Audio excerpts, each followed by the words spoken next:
Harga daging sapi di Nusa Tenggara Timur naik. Jumat ini harga yang pekan sebelumnya masih berkisar 70 hingga 80 ribu rupiah per kilogram, dipasarkan minimal 100 ribu rupiah per kilogram. Pedagang tengarai kenaikan terjadi karena stok sapi dari rumah-rumah pemotongan hewan berkurang. Pasti naik.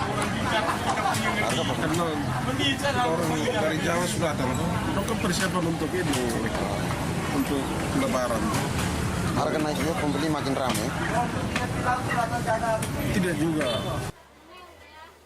Kondisi serupa terjadi di sejumlah daerah lain, di antaranya di Serang, Banten. Jumat pagi pasaran daging sapi mencapai Rp110.000 per kilogram.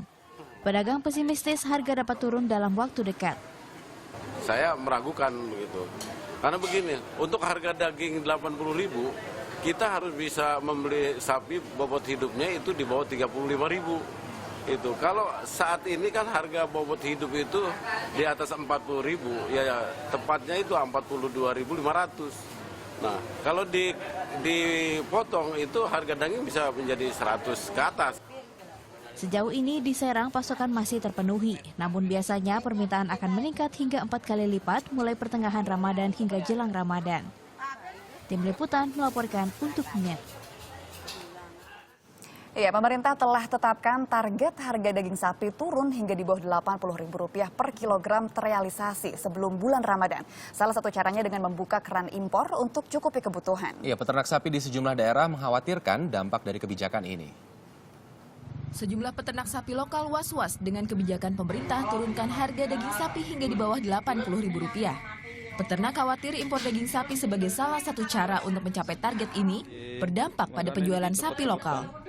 Ya jadinya kan ini harga daging murah, jadinya harganya sapi dari berat hidup juga murah. Apa-apa murah, kalau beli katol, garam itu mahal. Sementara pemerintah putuskan mengimpor daging sapi untuk penuhi pasokan, juga mencegah permainan harga karena tingginya permintaan. Impor akan berlangsung sebelum masuk bulan puasa, yaitu sebanyak 10.000 ton daging dari Australia.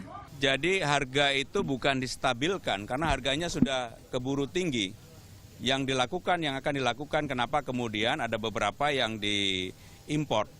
Karena memang harganya mau diturunkan. Dalam jangka panjang akan berlangsung sejumlah pembenahan. Di antaranya mengembangkan budidaya sapi potong lokal serta mengatur kembali sistem distribusi. Sehingga pasokan daging sapi dapat selalu terjaga. Tim Liputan melaporkan untuk NET.